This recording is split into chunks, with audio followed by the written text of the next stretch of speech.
Ողջույն սիրելի հետևորդներ, ողջունում եմ ձեզ մեր ալիքի եթերում։ Այսօր եկել եմ ջերմատուն կրկին, եկել եմ այն վարունգի ջերմատուն, որտեղ նկարել էի վարունգների տնկման ընթացքը։ Ահա եկել եմ ցույց տալու ինչպես են գտնվում արդեն այս ջերմատան վարունգները։ Նշեմ, որ այստեղ բավականին առողջ տերևներ ունենք, բույսերը լավ վիճակում են գտնվում։ Սա պայմանավորված է նրանով, որ ժամանակին վերևի,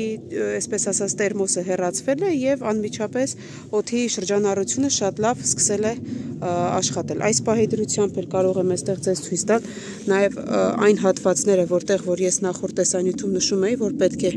այստեղ վերևից կտրել, որպեսզի սնկային հիվանդություններ չառաջանան, անմիջապես քոքի մոտից պետք է կտրել։ Ինչպես տեսնում եք, շատ ճիշտ կտրել են տերևները։ Եվ իհարկե, եթե օդը շատ լավ շրջանառություն է կատարում, սնկային հիվանդությունների առաջացման ռիսկը փոքրինչ նվազում է։ Բայց ջերմատան տերն ասաց, որ բացի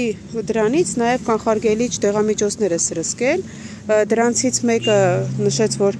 switch տեսակի ֆունգիցիդ է սրսկել որպես կանխարգելիչ, դա բարձր էֆեկտիվության ֆունգիցիդ է։ Դրա մասին մանրամասն տեղեկություն ես կտեղադրեմ իմ Facebook-յան էջում, իսկ հղումը կթողեմ տեսանյութի տակ, կարող եք մտնել եւ այնտեղ կարդալ ավելի մանրամասն այդ այսպես ասած ֆունգիցիդի մասին։ Ինչպես տեսնում եք, վարունգներն էլ շատ լավ առողջ վիճակում են գտնվում եւ վարունգների տերևները կտրվել է միջև այն հատվածը, որտեղ որ վերջին վարունգն է գտնվում։ Դրանից ներքև, քանի որ վարունգներ չկան, այլևս արդեն տերևները ամբողջությամբ հեռացվել են եւ սա արվել է, որպեսզի եւ վարունգները առողջ մնան եւ օդի շրջանառությունը շատ լավ կատարվի։ Ինչպես տեսնում եք, ներքևում բաց տարածություն է եւ այս մանր մոլախոտերը առաջիկայում դրանք էլ կմաքրվեն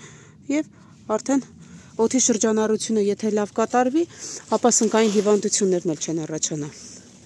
Վարունգներն այստեղ արդեն բարձրացել են միջև վերևի մետաղական լարերը, նրանից հետո արդեն սկսում են պտտվել եւ իջնել, կարելի ասել։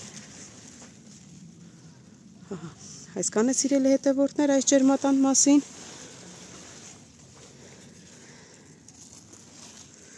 Դե ինչ,